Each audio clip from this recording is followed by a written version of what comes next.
पियवा हमर लोल ह और देवरा बड़ी बकलोल ह।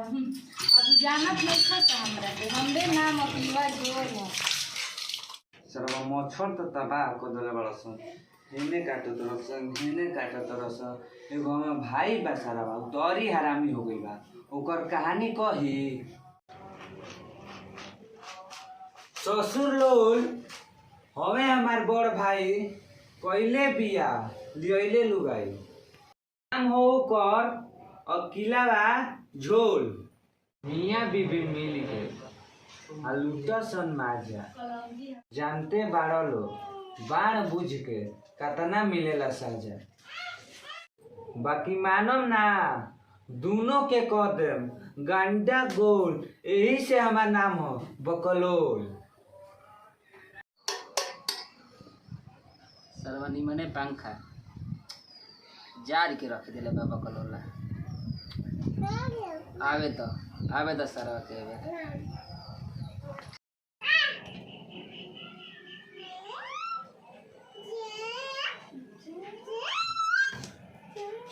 काम के न काज के सरवा दुश्मन अनाज के खा जाला पान से बाकी लोग कहे कि बकलोल ह कहे के पड़े वाई बिगाड़ देली हमारा लाइफ हई अकिलावा झोल कैसे कही केकरा से कही कि पेड़ा बन के खानी पेड़ा कहे कि हमारे नाम ह लोल।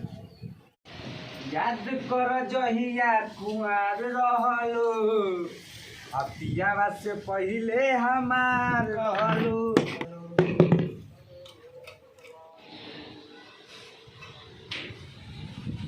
मोटी लगाओ ना हमरा के का देखत रे जो भाग यहीं से भाग।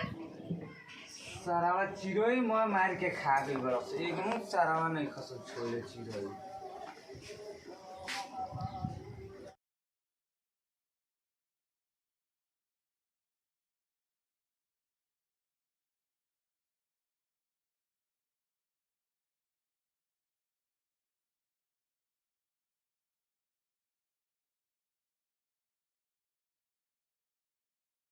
भटियारा कहीं क्या घरे में घुसे रहता है हमेशा।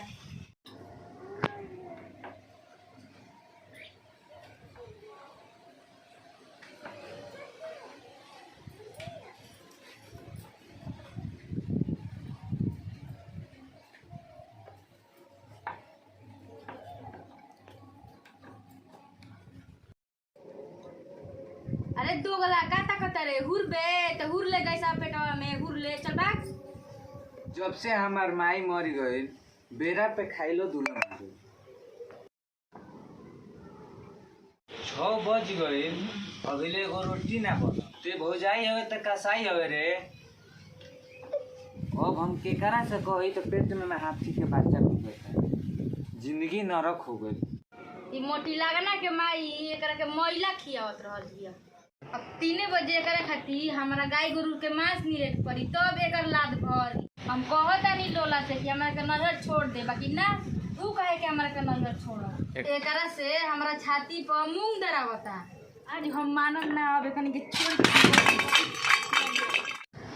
अरे तू कहाँ चल देलू हाँ तू कोई का हो क्या खोले अरे हाँ बताओ जो ये हमारी वाइफ है यही हमारी लाइफ है।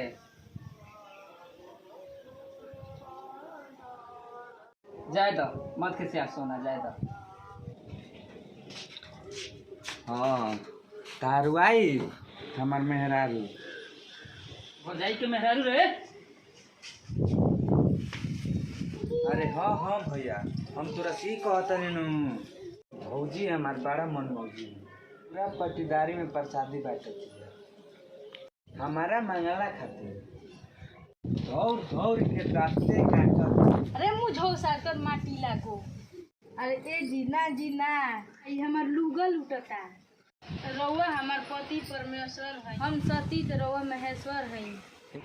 ई मोटी लगना हमनी में आग लगा होता मेरा राजा जी के कारी होकर जहाँ था ऊपर सवार तनी मुँह देखा ही कर देखा देखा देखा मुँह बनाला एक और बस गोजिया 4 दिन के बासी है चल बड़ा नैन मटका करे तू जानत नहीं ख ई देहिया पवित्र काशी है। पवित्र मत हो। हाय दोस्तों, हमारा एपिसोड लो आप लोग को कैसा लगा कमेंट बॉक्स में जरूर बताएं। लाइक लाइक सब्सक्राइब जरूर करें।